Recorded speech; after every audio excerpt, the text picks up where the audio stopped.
Biden faces bipartisan backlash on Capitol Hill over Israel ultimatum. On the one hand, they're saying too many Palestinian civilians have been killed.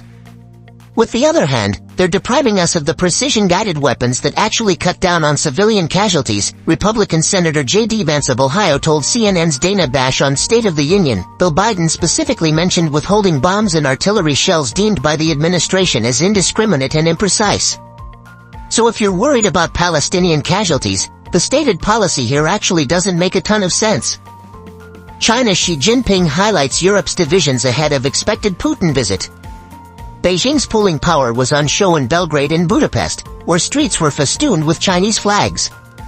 As Xi and his wife Peng Liyuan touched down at both cities' airports, folk dancers performed on the tarmac and, in contrast to the subdued welcome the couple received in Paris, Serbian President Aleksandar Vučić and Hungarian Prime Minister Viktor Orban were on hand to greet them. Chinese state media played up the warm diplomacy, with headlines proclaiming China's ironclad bond with Serbia and golden friendship with Hungary.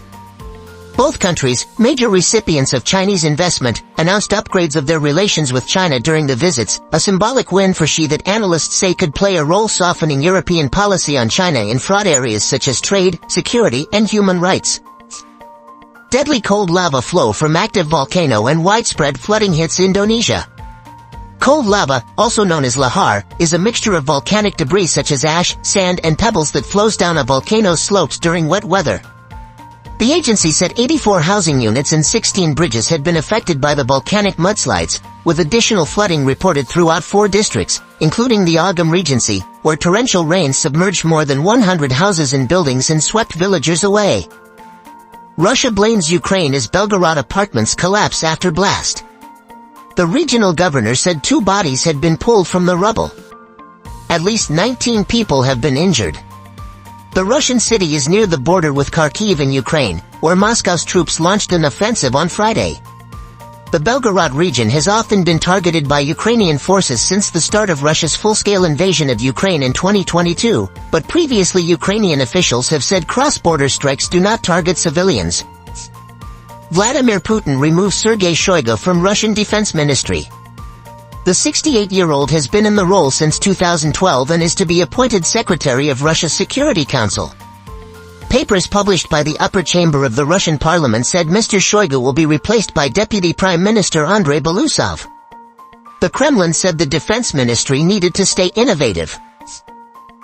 Georgia protests, riot police face off against foreign influence bill demonstrators. After a standoff with protesters outside Parliament in Tbilisi, security forces pulled out from the main square on Monday morning. The protesters oppose a controversial foreign influence bill, described by critics as the Russia law. The final voting on the bill is scheduled for Tuesday. Israeli forces order medical staff at Rafah's Kuwaiti hospital to evacuate as Gaza's health ministry warns that the health system could collapse across the strip in a few hours. Fierce clashes in Jabalia in North Gaza as Israel sends troops and tanks back into the area. The ground assault follows a night of intense air raids in the area. Read. Secret Hamas files show how it spied on everyday Palestinians. A trove of documents revealed that the group governing Gaza monitored the political activity, online posts, and even the love lives of its residents. Donald Trump leads President Biden in 5 battleground states. A new set of Times/Siena polls reveal an erosion of support for Mr. Biden among young and non-white voters upset about the economy and the war in Gaza. Democrats lead in 4 races that could decide Senate control. New battleground state polls show Democrats ahead in Arizona, Nevada, Pennsylvania, and Wisconsin, and running well ahead of President Biden. After days-long protests, AJK government accepts AAC's demands, notifies power, food subsidies. PM Shahbaz Sharif okay's 23 billion rupees relief grant for AJK's electricity and food subsidies.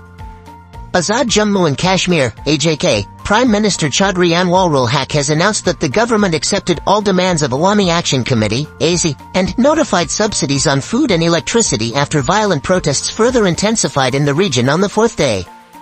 No one can reject 2 fundamental demands regarding cheap roti, bread, and electricity, PM Anwar said while addressing a press conference in Islamabad on Monday, adding that PM Shahbaz Sharif assured of his all-out support to address issues of the AJK people. Dubai Mangroves, plans for world's largest coastal regeneration project unveiled. Dubai Mangroves to include beach parks, botanical museum, social spaces, and cycling paths. By Web Desk. Dubai has unveiled its plans to begin world's largest coastal regeneration project, which will transform the appearance of its coast and create 10,000 ecotourism jobs, the national news reported. The project aims to enhance Dubai's marine biodiversity and boost its seagrass beds and coral reefs. It will be home to 100 million mangrove trees. Dubai has unveiled its plans to begin world's largest coastal regeneration project, which will transform the appearance of its coast and create 10,000 ecotourism jobs, the national news reported. The project aims to enhance Dubai's marine biodiversity and boost its seagrass beds and coral reefs. It will be home to 100 million mangrove trees.